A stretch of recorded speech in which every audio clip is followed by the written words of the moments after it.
இந்த காலை வேளையில் உங்கள் எல்லாருக்கும் நான் வாழ்த்துதலை கொண்டு வருகிறேன். கர்த்தர் மிகவும் நல்லவர். ஆண்டவருடைய வார்த்தைக்கு நேராக நம்முடைய கவனத்தை, நம்முடைய சிந்தைகளை கர்த்தர் திருப்புவாராக.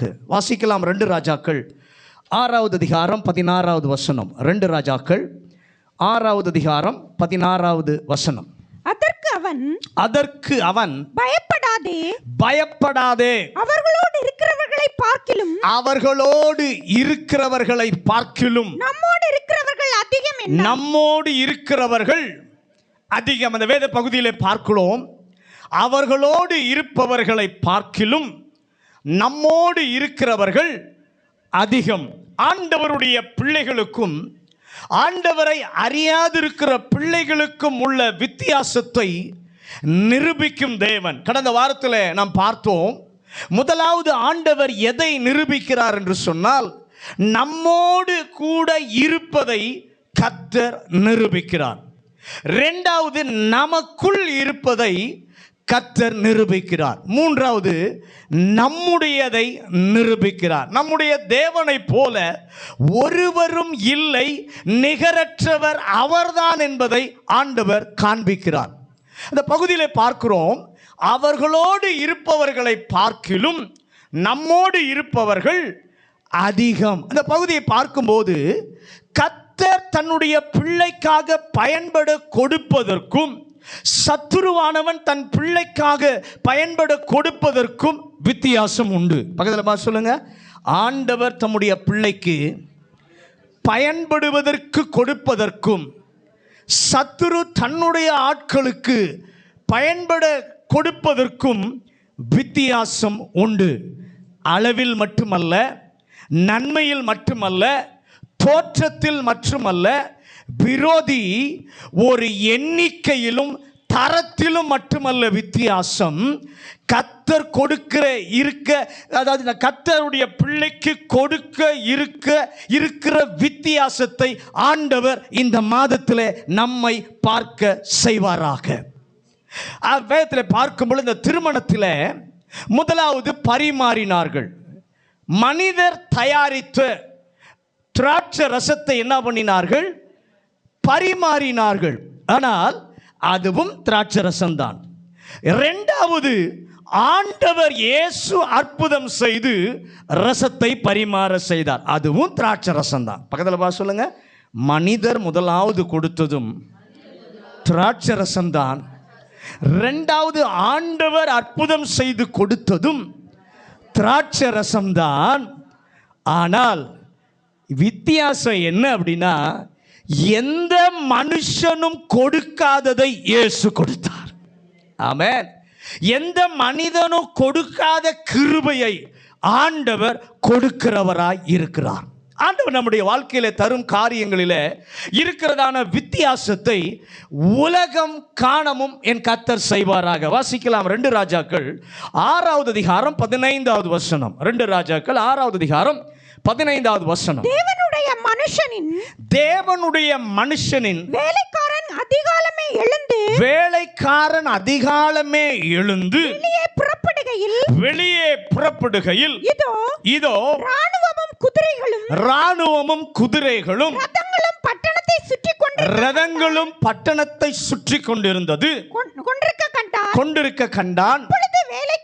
அப்பொழுது வேலைக்காரன் அவனை நோக்கி ஐயோ என் ஆண்டவனே என்ன செய்வோம்? சீரிய ராணுவத்திற்கும் தேவனுடைய ராணுவத்திற்கும் உள்ளதான வித்தியாசத்தை இந்த வேத பகுதியிலே நம்மாலே பார்க்க முடியும். பக்கத்தில் பார்த்து சொல்லுங்க, சீரிய ராணுவத்திற்கும் தேவனுடைய ராணுவத்திற்கும் உள்ளதான வித்தியாசத்தை ஆண்டவர் நமக்கு எழுதி வைத்திருக்கிறார். சீரிய ராணுவம் பக்கம் பார்க்கும் பொழுது பயிற்றுவிக்கப்பட்ட ராணுவம், பயிற்றுவிக்கப்பட்ட மனிதர்கள் அடங்கின இயற்கையான எந்த ஒரு இராணுவமும் எப்படி இருக்குமோ அப்படி இருக்கிற ஒரு இராணுவம் சீரிய இராணுவம். விரோதி சத்துரு தன்னுடையவர்களுக்கு என்று கொடுக்கும் போது இயற்கையானதைத்தான் அவனாலே கொடுக்க முடியும். பக்கத்தில் பார்த்து சொல்லுங்க, சத்துரு தன்னுடையவர்களுக்கு கொடுக்கும் போது இயற்கையானதைத்தான் அவனாலே கொடுக்க முடியும். ஆனால் ஆண்டவர் கொடுப்பது இயற்கையானதல்ல, இயற்கைக்கு மேற்பட்டதை என் ஆண்டவர் தருகிறார். ஆண்டவர் கொடுக்கும்போது எப்படி கொடுக்கிறார் பார்க்கும் பொழுது, தேவ தூதர்களை கொண்ட இராணுவத்தை கர்த்தர் கொடுக்கிறார். பக்கத்தில் சொல்லுங்க, தேவன் கொடுக்கிற இராணுவம், தேவ தூதர்கள் அடங்கினதான ஒரு இராணுவத்தை ஆண்டவர் கொடுக்கிறார். கை உயர்த்தி, ஆண்டவரே, இயற்கையானதையும் நீர் தர முடியும், ஆனால் சில நேரங்களில் எங்களுடைய வாழ்க்கையில நீர் நிரூபிப்பதற்காக, நீர் விளங்க பண்ணுவதற்காக இயற்கைக்கு மேற்பட்டதை எங்களுடைய வாழ்க்கையில நீர் தருகிறீர். அதை உலக மனிதர்களால் கொடுக்க முடியாது. எங்கள் தேவன் இயற்கைக்கு மேலானதை என் ஆண்டவர் தருவார். தானியேலின் புத்தகம் 2வது அதிகாரம் 2வது வசனம். தானியேல் 2:2. அப்பொழுது ராஜா சொப்பனங்களை தனக்கு தெரிவிக்கும் பொருட்டு சாஸ்திரிகளையும் ஜோசியரையும் சூனியக்காரரையும் கல்தேயரையும் அழைக்க சொன்னான். அவர்கள் வந்து ராஜ சமூகத்தில் நின்றார்கள். இந்த பகுதியில் ராஜ அரண்மனையில் 4 விதமான ஞானிகள் இருக்கிறாங்க. ராஜ அரண்மனையில் யார் இருக்காங்க? 4 விதமான ஞானிகள். யார் யாரு? சாஸ்திரிகள், ஜோசியர், சூனியக்காரர், கல்தேயர். இந்த 4 வித ஞானிகள் இருந்தார்கள். இவர்கள் எல்லாரும் ஒரு பள்ளியிலே, ஒரு கல்லூரியிலே பயின்று இயற்கையான ஞானத்தை பெற்றவர்கள். ஆனால் அந்த அதிகாரத்திலே ஆண்டவர் ஒன்றை கர்த்தர் காண்பிக்கிறார். தானியேலின் புத்தகம் 2வது அதிகாரம் 27-28 வசனங்களை வாசிங்க. தானியேல் 2:27-28. தானியேல் ராஜ சமூகத்தில் பிரதியுத்தரமாக ராஜா கேட்கிற மறைபொருளை ராஜாவிற்கு தெரிவிக்க ஞானிகளாலும் ஜோசியராலும் சாஸ்திரிகளாலும் குறி சொல்லுகிறவர்களாலும் கூடாது. மறைபொருளை வெளிப்படுத்துகிற பரலோகத்தில் இருக்கிற தேவன் கடைசி நாட்களில் சம்பவிப்பதை ராஜாவாகிய நேச்சாருக்கு தெரிவித்திருக்கிறார். உம்முடைய சொப்பனமும் உமது படுக்கையின் மேல் உம்முடைய தலையில் உண்டான தரிசனங்களும் என்னவென்றால், ராஜாவே, படுக்கையின் மேல் நீர் படுத்திருக்கையில் இனிமேல் சம்பவிக்க போகிறவைகளை என்ன என்கிற நினைவுகள் உமக்குள் எழும்பிற்று. அப்பொழுது மறைபொருளை வெளிப்படுத்துகிற சம்பவிக்க போகிறவைகளை உமக்கு தெரிவித்தார். உயிரோடு இருக்கிற எல்லாரை பார்க்கிலும் எனக்கு அதிக ஞானம் உண்டென்பதினால் அல்ல, ராஜாவுக்கு அர்த்தம் தெரிய வரவும் உம்முடைய இருதயத்தின் நினைவுகளை நீர் அறியவும் இந்த மறைபொருள் வெளியாக்கப்பட்டது. கையை உயர்த்தி ஆண்டவருக்கு எல்லாரும் நன்றி சொல்லலாமா? ஹல்லேலூயா. ஒருவனை கர்த்தர் காண்பிக்கிறார் இந்த இடத்துல, இந்த பகுதியில். இயற்கையாக கல்லூரி சென்று இவன் படிக்கவில்லை. அவனுக்குள் இயற்கைக்கு மேலான ஒரு ஞானத்தை கர்த்தரே வைத்தார். ஹல்லேலூயா. அவன் சொல்கிறான், தேவனே இந்த ஞானத்தை எங்களுக்கு வெளிப்படுத்துகிறவர். ஹல்லேலூயா. அவன் சொல்கிறான், தேவனே எங்களுக்கு ஞானத்தை, மறைப்பொருளை தெரிவிக்கிறவர். கை உயர்த்தி, ஆண்டவரே, உம்முடைய பிள்ளைகளுக்கு, ஆண்டவரே, எல்லாருக்கும் இருக்கும் இயல்பான ஞானத்தை பார்க்கிலும் உம்முடைய பிள்ளைகளுக்கு தெய்வீக ஞானத்தை கொடுப்பதற்கு நீர் வல்லவர். இயற்கை ஞானத்தினால் தீர்க்கப்பட முடியாததை தெய்வீக ஞானத்தினாலே தீர்ப்பதற்கென்று இயற்கைக்கு மேலான தெய்வீக ஞானத்தை உம்முடைய பிள்ளைகளுக்கு நீர் தருகிறீர். இயேசு தம்முடைய சீஷரை பார்த்து மத்தேயு 10ஆம் அதிகாரத்தில் ஊழியத்திற்காக சீஷர்களை அனுப்புகிறார். அப்படி அனுப்பும்போது இயேசு சொல்லுகிறார், வழக்கமாக தடியை என்ன பண்ணுவாங்க, கொண்டு போவார்கள்.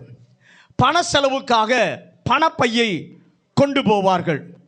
இதைத்தான் எந்த குருவானவரும் கொடுப்பார். ஆனால் இயேசு சொல்கிறார், நீங்கள் தடியை கொண்டு போக வேண்டாம், பணப்பையும் கொண்டு போக வேண்டாம் என்று சொல்லிவிட்டு நீங்கள் போங்கள், வியாதியை சொஸ்தமாக்குங்கள். வாசிங்க மத்தேயு 10ஆம் அதிகாரம்.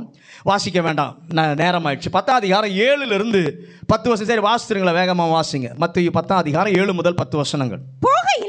போகையில் பரலோக ராஜ்யம் சமீபித்திருக்கிறது என்று பிரசங்கியுங்கள். பரலோக ராஜ்யம் சமீபித்திருக்கிறது என்று பிரசங்கியுங்கள். வியாதி உள்ளவர்களை சொஸ்தமாக்குங்கள். வியாதி உள்ளவர்களை சொஸ்தமாக்குங்கள். குஷ்டரோகிகளை சொஸ்தம் பண்ணுங்கள். குஷ்டரோகிகளை சொஸ்தம் பண்ணுங்கள். மரித்தோரை எழுப்புங்கள். மரித்தோரை எழுப்புங்கள். சாசுகளை துரத்துங்கள். சாசுகளை துரத்துங்கள். இலவசமாய் பெற்றீர்கள். இலவசமாய் பெற்றீர்கள். இலவசமாய் கொடுங்கள். இலவசமாய் கொடுங்கள். உங்கள் கச்சைகளில் பொன்னையாவது வெள்ளியாவது பொன்னையாவது வெள்ளியாவது வலிக்காக பையையாவது 2 அங்கிகளையாவது பாதரட்சிகளையாவது தடியையாவது தேடி வைக்க வேண்டாம். வேலையாள் தன் ஆகாரத்துக்கு பாத்திரவானா இருக்கிறான். போது நல்லா கவனிங்க. அற்புதங்கள் செய்கிற அதிகாரத்தை தன் பிள்ளைகளுக்கு கர்த்தர் கொடுத்து அனுப்புகிறார். ஆமென். பல நேரத்தில் ஆண்டவர் நாம் பலன் பெறுவதற்கு பொருட்களை தரமாட்டார். பக்கத்தில் சொல்லுங்க, நாம பலன் பெறுவதற்கு பல நேரத்தில் ஆண்டவர் பொருட்களை நமக்கு தரமாட்டார். ஆனால் எவரும் செய்ய முடியாத கிருபையை கிரியை செய்ய ஆண்டவர் ஒரு கிருபை தருவார். ஆமென். நல்ல கவனிங்க.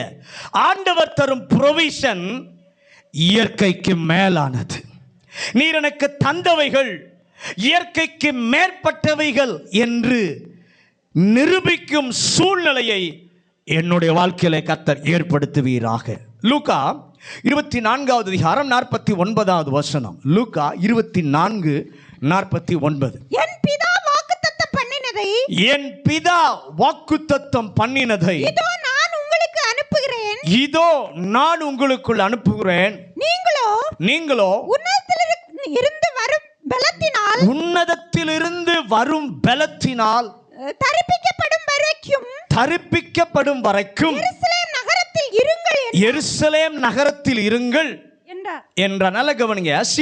சீஷர்களை உலகத்திற்கு அனுப்புவதற்கு முன்பாக அவர்களுக்கு ஆண்டவர் சொல்கிறார், உன்னதத்தில் இருக்கிற பலனால் உங்களை தரிப்பிப்பேன். மற்ற எந்த ஆசானும் தன்னுடைய சீஷர்களை அனுப்பியிருந்தால் தேவையான சரீர பலனை, ஆகார வல்லமையை கொடுத்து அனுப்பியிருப்பார். ஆனால் இயேசு அதை கொடுக்காமல் உன்னதத்தினுடைய பலனை கர்த்தர் தருகிறார். தேவனுடைய ப்ரொவிஷன் இயற்கைக்கு மேலானது. பந்தி விசாரிக்க 7 பேர் தெரிந்து கொள்ளப்பட்டார்கள். அதிலே ஒருவன் ஸ்தேவான். அந்த ஸ்தேவானை கொண்டு ஆண்டவர் அநேக அற்புதங்களை ஆண்டவர் செய்தார். அவன் வல்லமையாக பெயர் பெற்று உயர்கிறான், வருகிறான் என்பதை அறிந்த அக்காலத்தில் இருந்த ஞானிகள் என்று சொல்லுகிறவர்கள் அவனை தேடி வந்து அவனை சுற்றி வளைத்து கொண்டு அவங்க நினைக்கிறாங்க, நம்முடைய வாக்குவாதத்தினாலே, தங்களுடைய அறிவினாலே அவனை மடக்கி வெட்கமடைய செய்ய வேண்டும் என்று சொல்லி அவர்கள் நினைத்தார்கள். அப்போஸ்தலர் நடபடிகள் 6ஆவது அதிகாரம் 8 முதல் 15 வசனங்களை நீங்கள் வீட்டில் போய் வாசித்து பாருங்க. அதில் 10வது அவனிடத்தில் பல கேள்விகளை அவங்க கேட்கிறார்கள். அவனை மடக்க நினைத்தால் வேதம் சொல்லுகிறது, 10வது வசனத்தை வாசிங்க. அப்போஸ்தலர் 6:10 வாசிங்க. அவன் பேசின ஞானத்தையும் ஆவியையும் எதிர்த்து நிற்க, அல்லேலூயா, வசனம் சொல்லுகிறது, அவன் பேசின ஞானத்தை ஆவியை எதிர்க்க அவர்களால் கூடாமற் போயிற்று. எங்களுக்கு உலக ஞானத்தை தந்திருக்கிறீர், அதைவிட பரத்திலிருந்து வருகிற ஞானத்தினால் நீர் எங்களை நிறைத்து வெற்றி சிறக்க பண்ணுவீராக. 2 ராஜாக்கள் 6 அதிகாரம் 14வது வசனம். 2 ராஜாக்கள் 6ஆம் அதிகாரம் 14வது வசனம். அப்பொழுது அவன் அங்கே குதிரைகளையும் ரதங்களையும் பலத்த ராணுவத்தையும் அனுப்பினான். அவர்கள் ராக்காலத்திலே அந்த பட்டணத்தை வளைந்து கொண்டார்கள். விரோதியினுடைய ராணுவத்தை பற்றி இங்கே சொல்லப்படுகிறது. அந்த ராணுவம் என்ன ராணுவம்? பலத்த ராணுவம். பக்கத்தில் பார்த்து சொல்லுங்க, அந்த ராணுவம் பலத்த ராணுவம். பலத்த ராணுவம் என்றால் பொருள் என்ன அப்படின்னு சொல்லி பார்த்தோம்னா, பரீட்சிக்கப்பட்டு பல போராட்டங்களிலே யுத்தங்களிலே வெற்றி கண்டு மேற்கொள்ள முடியாத ஒரு ராணுவம் என்று ஜனங்களால் அங்கீகரிக்கப்பட்டது. இந்த ராணுவத்தை வைத்து எதையும் செய்யலாம் என்று நிரூபிக்கப்பட்டதான ஒரு ராணுவம். ஆனால் ஆண்டவர் என்ன செஞ்சார்? 2 ராஜாக்கள் 6 அதிகாரம் 17 வசனத்தை வாசிங்க. 2 ராஜாக்கள் 6:17. அப்பொழுது எலிசா விண்ணப்பம் பண்ணி கர்த்தாவே இவன் பார்க்கும்படி இவன் கண்களை திறந்தருளும் என்றான். உடனே கர்த்தர் அந்த வேலைக்காரனின் கண்களை திறந்தார். இதோ எலிசாவை சுற்றிலும் அக்கினிமயமான குதிரைகளாலும் ரதங்களாலும் அந்த மலை நிறைந்திருந்ததை கண்டான். அல்லேலூயா. ஒரு ராணுவத்தை ஆண்டவர் கொடுத்தாரு. அந்த ராணுவம் இதுக்கு முன்னாடி சொன்ன ராணுவம் நிரூபிக்கப்பட்ட ராணுவம், பலத்த ராணுவம், பயிற்சி பெற்ற ராணுவம், பல யுத்தங்களை பார்த்த ராணுவம். ஆனால் இப்போ ஆண்டவர் கொடுக்கிறாரே ஒரு ராணுவம், இதுவரைக்கும் இந்த ராணுவம் எங்கேயும் நிரூபிக்கப்படவே இல்லை. இதுவரைக்கும் இந்த ராணுவம் எங்கேயும் நிரூபிக்கப்படவில்லை. முதல் முறையாக அந்த ராணுவம் வருகிறது. பக்கத்தில் பார்த்து சொல்லுங்க, இந்த ராணுவம் முதல் முறையாக வருகிறது. கர்த்தருடைய பிள்ளையே, உங்களுக்கு பிரச்சனை கொடுத்து எதிர்ப்பதற்கு உலக ஞானமும் உலக வசதியும் உலக திறமையும் உலக அதிகாரமும் பலனும் எல்லாம் உள்ளவர்களாய் உங்களுக்கு விரோதமாக வருகிறவர்கள் இருப்பார்கள், சத்ருவினுடைய இராணுவத்தை சேர்ந்தவர்கள்.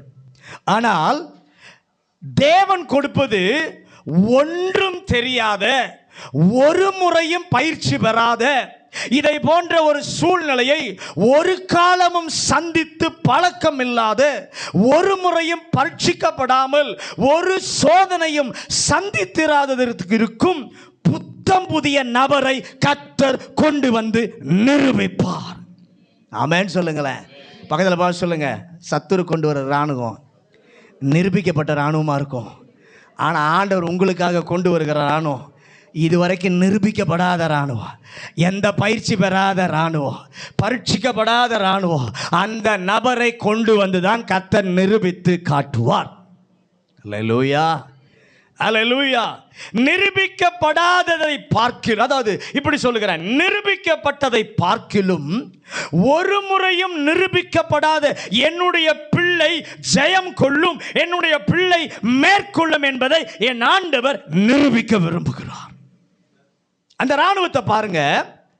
சீரிய இராணுவம் தெரிகிறதை போன்று ஏராள இராணுவங்கள் இருக்கின்றன. ஆனால் எலிசாவுக்காக வந்த இராணுவம் அதை பார்த்தாலே எப்படி இருக்குன்னா அக்கினியாக இருக்கிறது. பக்கத்தில் பாருங்க, எலிசாவுக்காக ஆண்டவர் கொண்டு வந்த இராணுவம் அக்கினிமயமாய் இருக்கிறது. அர்த்தம் என்ன? அதை பார்க்கும்போதே அக்கினி எரிந்து கொண்டிருக்கிறது. அல்லேலூயா. அதில் இருக்கிற அற்புதம் என்ன என்றால், எப்படி மோசே முட்செடியை பார்த்து அது எரிந்தும் அணையாமல் இருந்ததோ, அதை போல அந்த ரதங்களும் குதிரைகளும் தீப்பிழம்பா இருந்தாலும் புரிந்து கொள்ள முடியாத இராணுவம் அந்த இராணுவம். அல்லேலூயா. நமக்கு தேவை என்று வரும்போது ஆண்டவருடைய பிள்ளைக்கு பிரச்சனை என்று வரும்போது ஆண்டவர் அதை சந்திப்பதற்கு கொடுக்கிறாரே, அந்த ப்ரொவிஷன் இருக்கிறதே, அதை அதற்கு முன் நாம் பார்த்திருக்கவே மாட்டோம். அதற்கு விளக்கமும் நம்மால என்ன பண்ண முடியாது, சொல்ல முடியாது. நமக்கு விளக்கமும் தெரியாது. இது எப்படி இருக்கிறது, எப்படி இதனாலே ஆகிறது என்று நமக்கும் ஒன்றும் தெரியாது. 1 சாமுவேல் 17 அதிகாரம் 33 வசனத்தை வாசிங்க. 1 சாமுவேல் 17 அதிகாரம் 33 வசனம்.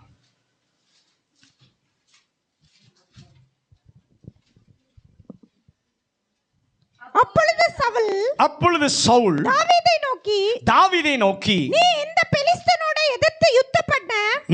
பெலிஸ்தனோடு எதிர்த்து யுத்தம் பண்ண உன்னால் ஆகாது. நீ இளைஞன், அவனோ சிறு வயது முதல் யுத்த வீரன். கோலியாத்தை குறித்து சொல்லி இருக்கிறது. அவனோ சிறு வயது முதல் யுத்த வீரன். தாவீதே, நீயோ இராணுவத்திலே கூட சேராத ஒரு ஆள். யாரு? உன் அண்ணனாவது இராணுவத்தில் இருக்கிறான், நீ இராணுவத்தில் கூட என்ன பண்ணல, சேராத ஒருவன். அல்லேலூயா. ஆனா முன்ன எழுத்து நிற்கிறானே, அவன் யார் தெரியுமா? நிரூபிக்கப்பட்டு வெற்றி அடைந்தவன். அல்லேலூயா. நல்ல கவனிங்க. சத்துரு கொடுக்கும் போது சாதாரண மனிதனை கொடுக்க மாட்டான், திறமையான ஆட்களை கொண்டு வந்து நிறுத்துவான். அல்லேலூயா. பழக்கப்பட்ட யுத்தத்தில் ஜெயித்தவனை கொண்டு வந்து நிறுத்துவான்.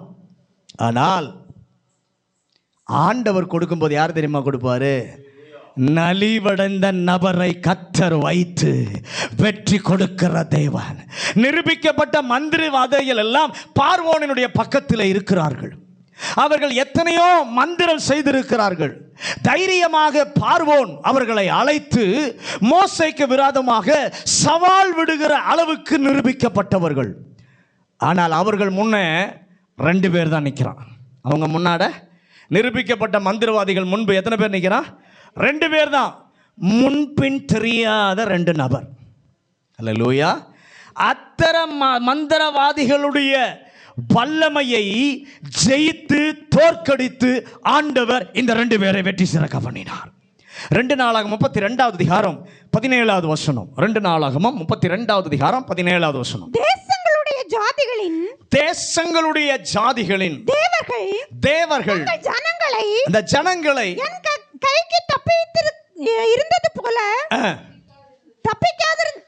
தப்பிக்காதிருந்தது போல எசேக்கியாவின் தேவனும் தன் ஜனங்களை என் கைக்கு தப்புவிக்கவில்லை என்று இஸ்ரவேலின் தேவனாகிய கர்த்தரை நிந்திக்கவும் அவருக்கு விரோதமாக பேசவும் அவன் நிருபங்களை எழுதினான். நல்ல கவனிங்க. அசீரிய ராணுவம் எண்ணிறந்த ராணுவம். ஆனால் ஆண்டவர் அதற்கு பதிலாக எசேக்கியா ராஜாவுக்கு ஒரு தூதனை தேவன் கொடுப்பது சத்துரு கொடுப்பதற்கு எண்ணிக்கை பொருத்தமா இருக்காது. பக்கத்தில் பார்த்து சொல்லுங்க.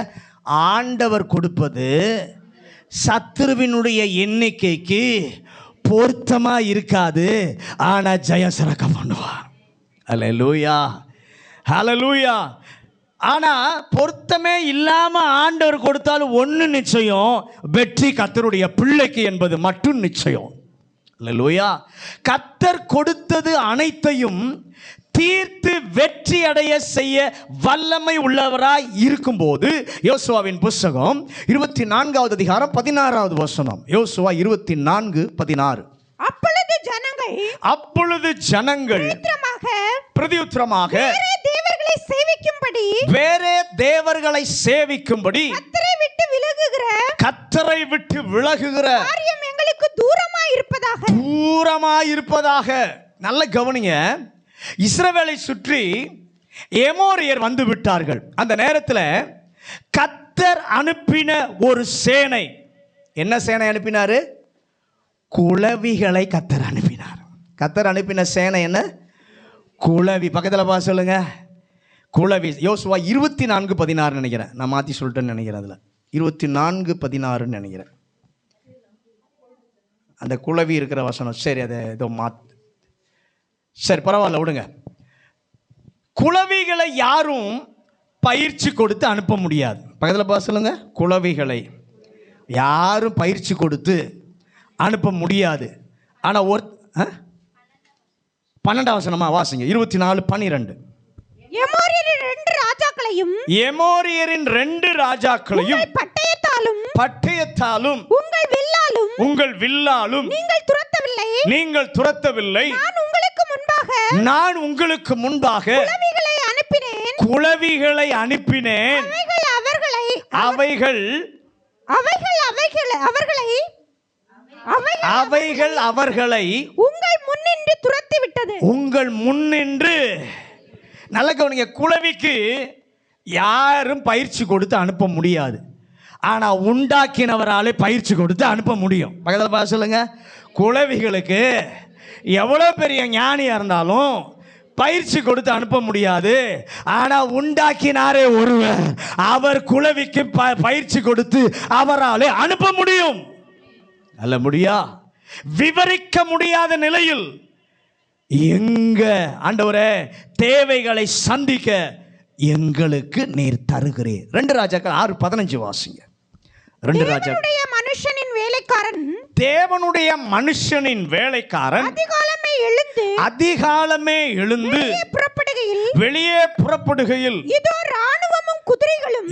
ராணுவமும் குதிரைகளும் பட்டணத்தை சுற்றி கொண்டிருக்க கண்டான். நல்ல கவனிங்க. போதும். சீரியா ராஜா அனுப்பின ராணுவம் இருக்கிறதே, அந்த ராணுவத்தை குறித்து இங்க வாசிக்கிறோம்.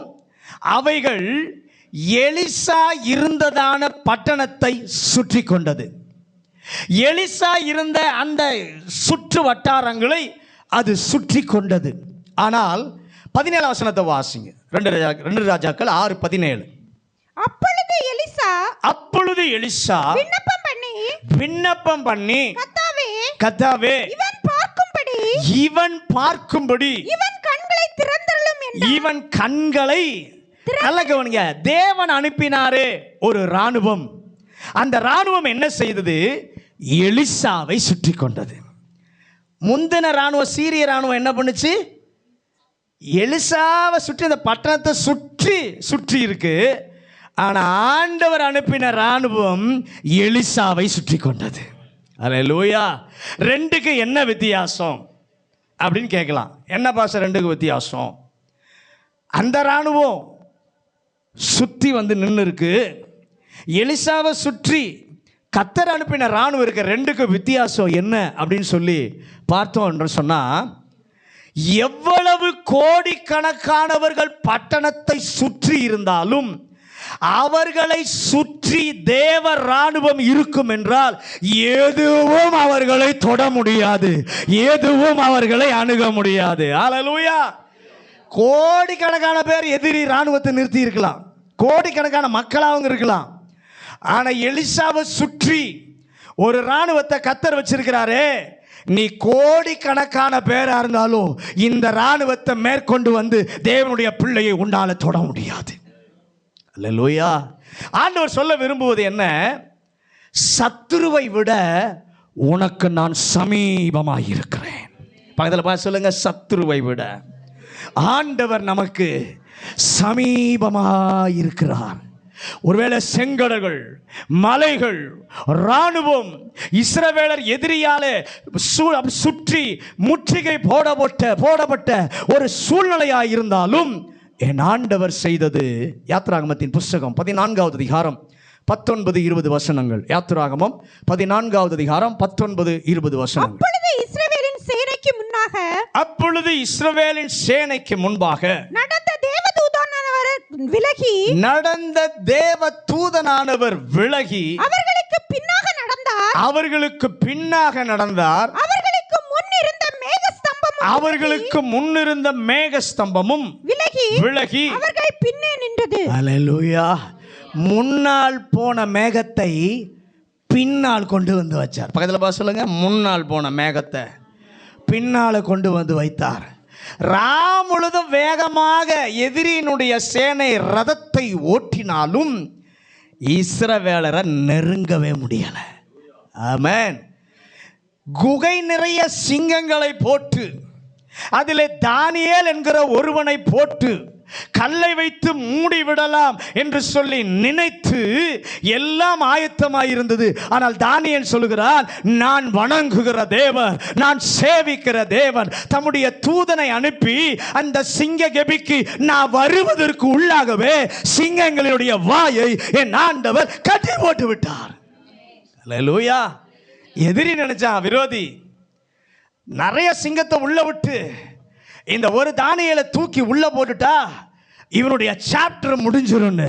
ஆனா தானியேல் சொல்றான், நான் சிங்க கெபிக்கு வரத்துக்கு முன்னாடியே சிங்கத்தினுடைய வாயை என் ஆண்டவர் கட்டி போட்டு விட்டார்.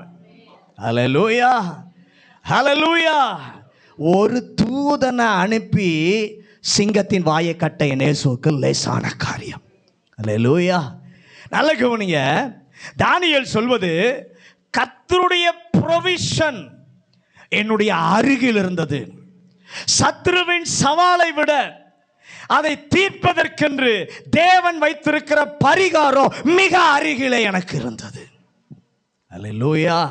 ஒருவேளை உங்களுடைய வாழ்க்கையில சவால்கள், மிரட்டல்கள் சமீபமாக சூழ்ந்த அந்த சூழ்நிலை, உங்களை சூழ்ந்து நெருக்கப்படுத்துகிற அந்த சூழ்நிலையில ஆண்டவர் கொடுக்கிற பதில், ஆண்டவர் கொடுக்கிற பரிகாரம் எங்கோ இல்லை, உங்களை சுற்றி தான் இருக்கிறது.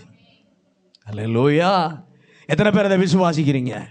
சிறுமைப்பட்டவர்கள் அவங்க என்ன பண்றாங்க? கர்த்தருக்கு பயந்து சிறுமைப்பட்டவர்கள் அவரை நோக்கி கூப்பிடுகிறார்கள். அப்பொழுது அந்த சின்ன ஆளினுடைய ஜபத்தை கேட்டு அவர்களை சூழ தேவன் தம்முடைய தூதர்களை பாளையம் இறக்குவார். சங்கீதத்தின் புஸ்தகம் 34 சங்கீதம் 6-7 வசனங்களை வாசிங்க. இந்த ஏழை கூப்பிட்டான், கர்த்தர் கேட்டு அவனை அவனுடைய இடுக்கண்களுக்கெல்லாம் நீங்களாக்கி ரட்சித்தார். கர்த்தருடைய தூதன் அவருக்கு பயந்தவர்களை சூழ பாளையம் இறங்கி அவர்களை விடுவிக்கிறார். அல்லேலூயா. விடுவிக்கிற கர்த்தர் உங்களுக்கு பக்கத்தில் இருக்காருங்க. ஏங்க பயந்துட்டு சத்துருவு கண்டு ஏன் பயப்படுறீங்க? உலகத்தில் இருப்பவன் இல்லோ, உங்களில் இருப்பவர் பெரியவர். அல்லேலூயா. ஆண்டவர் 2 பேராய் அனுப்ப சொன்னார். அப்படி அனுப்பும் போது சொல்றாரு, ஓநாய்களுக்குள்ளே அனுப்புவதை போல நான் அனுப்புகிறேன். மத்தேயு 10:16 வசனத்தை வாசிங்க. மத்தேயு 10 ஆடுகளை ஓநாய்களுக்குள்ளே அனுப்புகிறது போல இதோ நான் உங்களை அனுப்புகிறேன். ஆகையால் சர்ப்பங்களை போல வினா உள்ளவர்களும் புறாக்களை போல கபடற்றவர்களுமாயிருங்கள். சத்துருவுடைய சவால்கள், சத்துருடைய மிரட்டல்கள் ஓநாய்களை போல உங்களை சுற்றி இருக்கும். ஆண்டவர் என்ன கேரண்டி கொடுத்தார் தெரியுமா? உங்க தலையில் இருக்கிற ஒரு முடி கூட கீழே விழாது. மத்தேயு 10:29-30 வாசிங்க. மத்தேயு 10:29-30. குருவிகளை விற்கிறார்கள் அல்லவா? ஆயினும் உங்கள் பிதாவின் சித்தம் இல்லாமல் அவைகளிலே ஒன்றாகிலும் தரையிலே விழாது. உங்கள் தலையில் உள்ள மயிரெல்லாம் எண்ணப்பட்டிருக்கிறது. நான் கேட்கிறேன், உலகத்துல எவ்வளவோ ஞானின்னு சொல்றான், ஒருத்தருடைய தலையில எத்தனை முடி இருக்குன்னு யாராவது சொல்ல முடியுமா? எவ்வளோ பெரிய திறமை, படிப்பாளி, அறிவு படைச்சவன் சொல்கிறான். ஆனால் ஒருவனால் கூட அவன் தலையில் எத்தனை முடி இருக்குன்னே சொல்ல முடியாது. அல்லேலூயா. ஆனால் ஆண்டவர் சொல்கிறாரு, முடிய கூட எண்ணி நான் கணக்கில் வச்சுருக்கேன், என்னை மீறி ஒரு முடி கூட விழாது. பெண்களுக்கெல்லாம் ஒரு தலை செய்யும் போது பார்க்கும்போது ஐயோ இவ்வளவு முடி போகுது, இவ்வளவு முடி. அவர் சித்தம் இல்லாமல் அந்த முடி என்ன பண்ணாது, ஒன்று கூட விழாது. பக்கத்தில் பார்த்து சொல்லுங்க, அவருக்கு தெரியாம ஒரு முடி கூட சத்துருவால் தொட முடியாது. எதை வேற தொட வேண்டாம், ஒரு முடிய கூட அவருடைய இது இல்லாமல் சத்துருவால் என்ன பண்ண முடியாது, தொட. ஆனால் நம்ம ஐயோ வந்துட்டானா, பக்கத்தில் வந்துட்டானா என்ன பண்ணுறது? ஆண்டவர் சொல்கிறாரு, ஏன் இது இல்லாமல் ஒரு முடிய கூட அவனால் என்ன பண்ண முடியாது, தொட முடியாது. கை உயர்த்தி, ஆண்டவரே, சத்துரு கொண்டு வருகிற பிரச்சனை சவால்களை விட நீர் தருகிற பதில், நீர் தருகிற பரிகாரம் அருகில் இருக்கிறது. அந்த வித்தியாசத்தை தான் ஆண்டவர் காண்பிக்க விரும்புகிறார். 2 ராஜாக்கள் 6:13 வாசிங்க. அப்பொழுது அவன் நான் மனுஷரை அனுப்பி அவனை பிடிக்கும்படி நீங்கள் போய் அவன்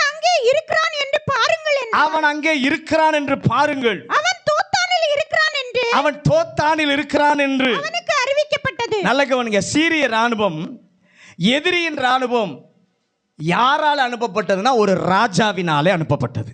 அல்லேலூயா. யார் என்னுடைய ஆலோசனை எல்லாம் அவனுக்கு சொல்றாங்க, நான் செய்யற ஆலோசனை எல்லாம் யார் அவனுக்கு சொல்றாங்க, அவனை என்ன பண்ணுங்க, பிடிச்சிட்டு வாங்க அப்படின்னு ராஜா அனுப்பினால். ஆனா எலிசாவிற்கு மட்டும்தான் தெரியும், தனக்காகத்தான் இராணுவத்தை அந்த ராஜா அனுப்பி இருக்கிறான். நாட்டில் இருக்கிற, தேசத்தில் இருக்கிற எந்த மனிதனுக்காக அந்த இராணுவம் வரல, எலிசாவை பிடிப்பதற்காகத்தான் இராணுவத்தை அனுப்பி இருக்கிறான் என்பது எலிசாவுக்கு நன்றாக தெரியும். அல்லேலூயா. அதை உலகத்தால் புரிந்து கொள்ள முடியாது. எப்படி இவர்களுக்கு இது வந்தது, எப்படி இந்த காரியம் இவர்களுக்கு கிடைத்தது, உலகம் அதை புரிந்து கொள்ள முடியாது. இதை ராஜா அனுப்பவில்லை.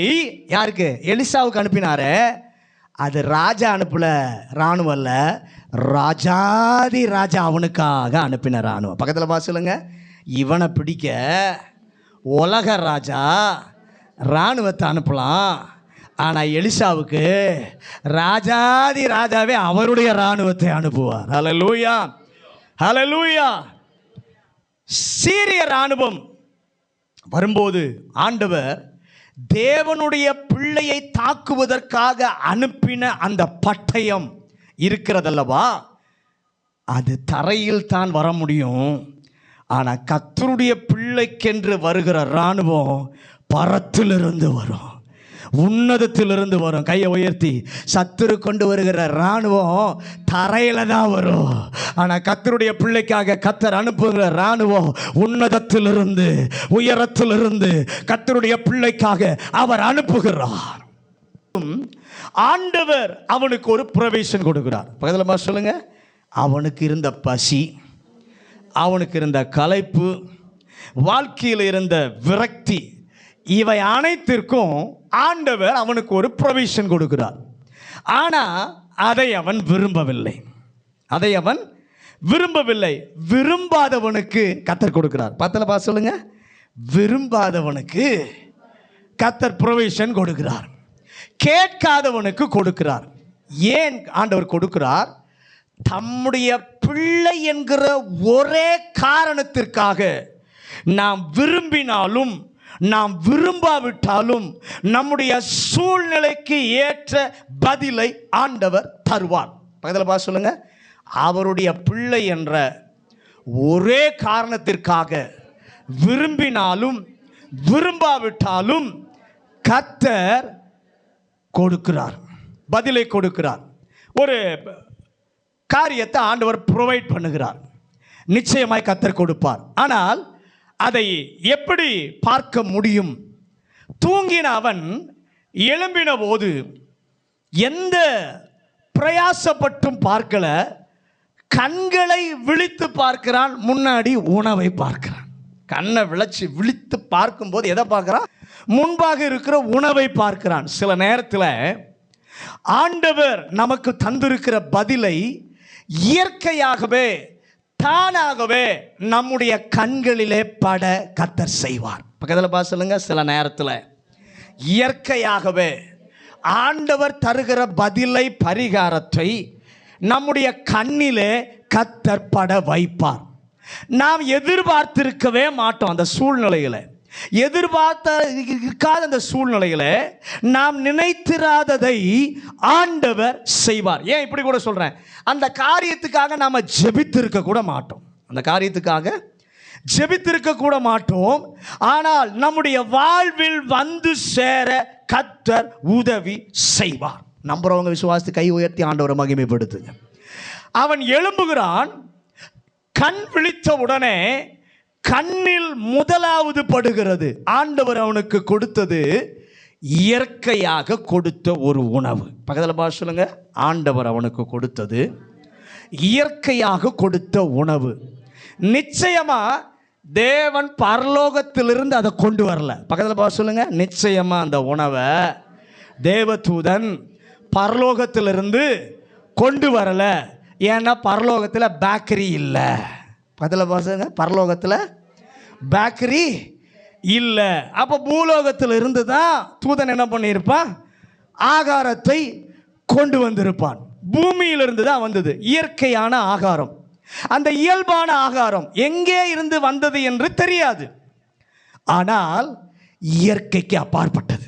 பதில் பார்த்து சொல்லுங்க, இயற்கையாக வந்த ஆகாரம் தான், ஆனால் இயற்கைக்கு அப்பாற்பட்டது. அல்லேலூயா. எப்படி சொல்கிறேன், பார்க்க ரொட்டி ரொட்டி தான், பார்க்க ரொட்டி ரொட்டி தான், ஏற்கனவே பார்த்த தண்ணீர் தான், குடித்த தண்ணீர் தான். பதில் பார்த்து சொல்லுங்க, ஏற்கனவே பார்த்த ரொட்டி தான், ஏற்கனவே பார்த்த தண்ணீர் தான். ஆனால் நல்ல கவனிங்க, ஆனால் அதனால் வருகிற பலன் 40 நாள் பிரயாணத்திற்கு தேவையான சக்தியை கொடுக்க கர்த்தருடைய ப்ரொவிஷன் இயற்கைக்கு அப்பாற்பட்டது. சாதாரண பிரெட் தான், சாதாரண தண்ணி தான், ஆனால் அது கொடுத்தது இயற்கைக்கு அப்பாற்பட்ட பலனை. 40 நாள் அவன் ஓட செய்வதற்கு பலனை அந்த ஆகாரம் அவனுக்கு கொடுத்தது.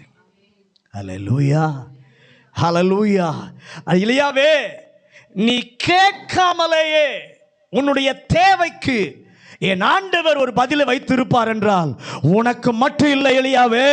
இந்த காலை வேளையில ஏக்கத்தோடு எந்த ஒரு கர்த்தருடைய பிள்ளை தேவ சமூகம் இந்த நாளிலே வந்திருக்கிறதோ, ஆண்டவரே, அந்த வாழ்க்கையிலே ஆண்டவரே விரக்தி, அந்த வாழ்க்கையிலே வேதனை, இவைகளை அறிந்த அதற்கு நீர் பதில் கொடுக்க இந்த காலை வேளையில இந்த இடத்திலும் நீர் இறங்கி வந்திருக்கிறீர். அல்லேலூயா. ஆண்டவர் நம்மை கொண்டு நம்மை பயன்படுத்தி கொடுக்க விரும்புகிறாரே, அவர் கொடுக்கிற ப்ரொவிஷன் இயற்கைக்கு மேற்பட்டது. வலை இழுத்து வர கரைக்கு இழுத்து வருகிறான் பேதுரு. யோவான் 21 அதிகாரம் 9 வசனத்தை வாசிங்க. யோவான் 20 கரையிலே வந்து இறங்கின போது கரி நெருப்பு போட்டிருக்கிறதையும் அதன் மேல் மீன் வைக்கப்பட்டிருக்கிறதையும் அப்பத்தையும் நல்ல கவனிங்க. இயேசு அவர்களுக்காக கரி நெருப்பில் வைத்திருக்கிற ஆகாரத்தின் மேல் அவருடைய கண்கள் பட்டது. இயேசு பார்க்கவே சொல்லலை. நல்ல கவனிங்க, இயேசு ஆயத்தம் பண்ணி வச்சிருக்கிறாரு, பார்க்கவே சொல்லலை. ஆனால் வந்து இறங்கின உடனே கரி நெருப்பு போடப்பட்டு ஆயத்தம் பண்ணப்பட்டிருக்கிறதை கண்களிலே கண்டார்கள். இயேசு பார்க்க சொல்லவில்லை, அல்லது எவரும் அவர்களை பார்க்க சொல்லி தூண்டவில்லை.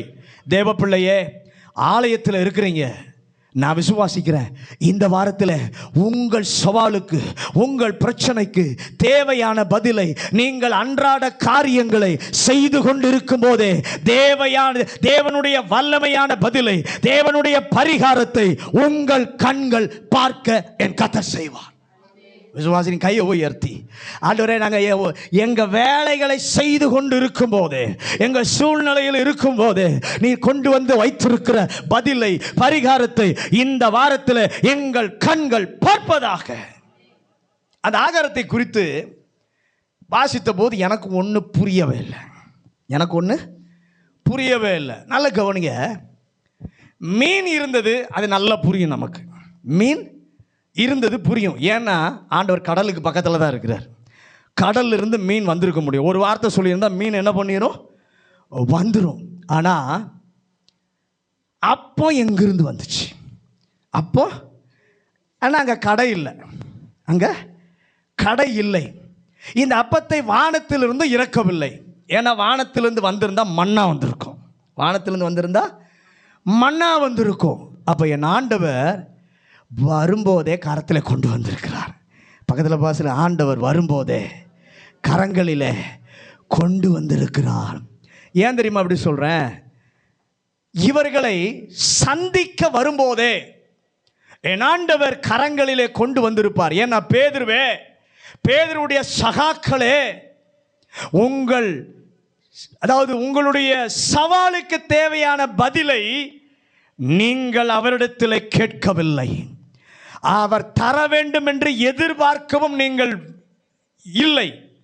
ஆனால் உங்களை விட உங்கள் காரியங்களிலே அதிக அக்கறை உள்ள அந்த தேவன் கொடுக்க விரும்புகிறபடியினாலே வரும்போதே தேவையானதை கரத்தில் கர்த்தர் கொண்டு வந்தார். ஹல்லேலூயா, ஹல்லேலூயா. அவர் உங்கள் சிரமத்தை பார்த்து பதிலை கொடுக்க வரும்போதே தேவையானதை கர்த்தர் கொண்டு வந்தார். இந்த வாரத்தில் அதை நீங்க பார்க்க கர்த்தர் கிருபை செய்வாராக. யாத்திராகமம் 16வது அதிகாரம் 7வது வசனம், 14வது வசனம், 15வது வசனம் வேகமா வாசிங்க முடிச்சிடுறேன்.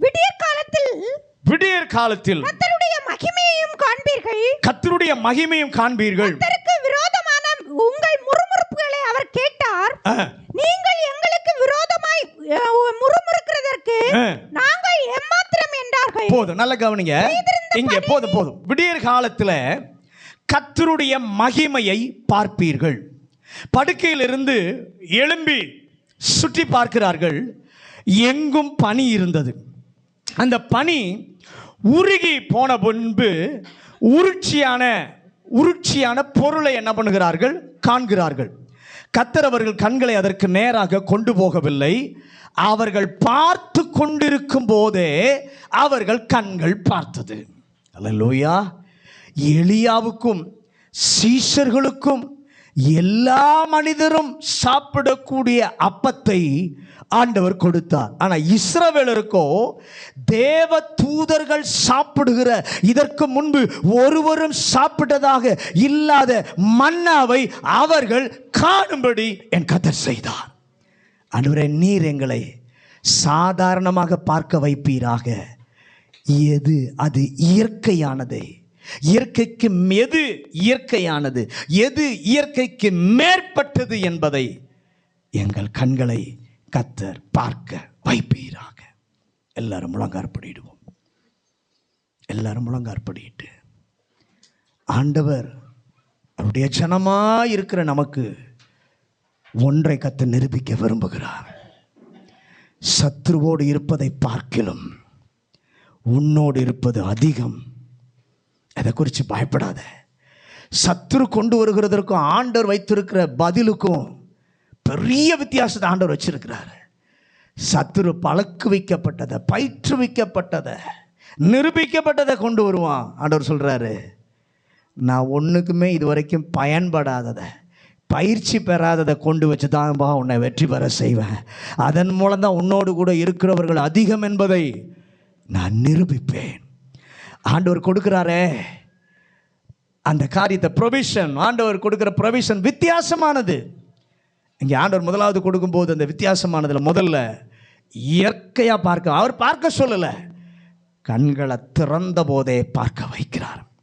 நான் விசுவாசிக்கிறேன், இந்த வாரத்தில் உங்கள் சூழ்நிலையில், உங்கள் வேதனையில், உங்கள் வேலைகளை நீங்கள் செய்து கொண்டு இருக்கும் போதே ஆண்டவர் உங்களுக்காக கொண்டு வருகிற ப்ரொவிஷனை உங்கள் கண்கள் பார்க்க கர்த்தர் உதவி செய்வார்.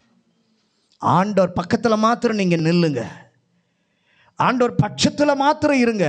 எலிசாவுக்கு நல்லா தெரியும், எனக்காகத்தான் இந்த சேனை அனுப்பப்பட்டது. ஆனால் எலிசாவுக்கு இன்னொன்றும் தெரியும், தேவன் என்னோடு கூட இருக்கிறார். அவர்களோடு இருப்பதை பார்க்கிலும் நம்மோடு இருக்கிறவர்கள் அதிகம் என்று சொல்லி அதனால தான் வேலைக்காரனுக்கு சொல்லுகிறார். இந்த காலை வேளை ஆண்டவர் நமக்கு சொல்கிறார், சூழ்நிலைகளை பார்த்து, சிக்கல்களை பார்த்து, மிரட்டல்களை பார்த்து, சவால்களை பார்த்து பயப்படாத. அவர்களோடு கூட இருப்பதை பார்க்கிலும் உன்னோடு கூட இருக்கிறவர்கள் அதிகம். இந்த வாரத்தில், இந்த மாதத்தில் கர்த்தர் நிரூபிக்க விரும்புகிறார். அதற்காக முதலாவது நீங்கள் கேட்டாலும் கேட்காவிட்டாலும் அவருடைய பிள்ளை என்கிற உரிமை இருக்கிறபடியினாலே உங்களுக்காக கர்த்தர் செய்வார், காண வைப்பார். உங்கள் கண்கள் இயற்கையாக கர்த்தர் பார்க்க வைப்பார். கிருபையை கர்த்தர் தருவாராக. பரலோக பிதாவே, இந்த நல்ல காலை வேளைக்காக நன்றி. இந்த காலை வேளையில் ஆண்டவர் எங்களோடு கூட பேசின அப்படி நல்ல வார்த்தைகளுக்காக நன்றி சொல்கிறோம். வார்த்தை கேட்டதான நாங்கள் வார்த்தையை அப்படியே ஏற்றுக்கொண்டு ஆண்டவரே, இந்த வாரத்தில் நீர் வைத்திருக்கிற எங்களுக்காக ப்ரொவைட் பண்ணி இருக்கிறத நாங்கள் பார்க்கணும். நாங்கள் மட்டுமல்ல, சத்துருவும் பார்க்கணும் ஐயா. அவர்களோடு இருப்பதை பார்க்கலாம் எங்களோடு இருக்கிற சேனை அக்கினி மயமானது என்பதை சத்துருவும் பார்க்கணும். அதற்கு தேவனுடைய அடைக்கலத்துக்கு உள்ளே தேவனுக்கு உகந்த பிள்ளைகளாய் நாங்கள் நடக்க கர்த்தர் கிருபை தாரும். எலிசாவின் தேவன் எங்களுடைய தேவனாய் இருக்கிறீர். எலிசாவுக்கு செய்த தேவன், தானியேலுக்கு செய்த தேவன் எங்களுக்கும் செய்ய உண்மையுள்ளவராய் இருக்கிறீர். நீர் இப்படி செய்ய போகிறதற்காக ஸ்தோத்திரம். இயேசுவின் நாமத்தில் ஜெபிக்கிறோம் நல்ல பிதாவே.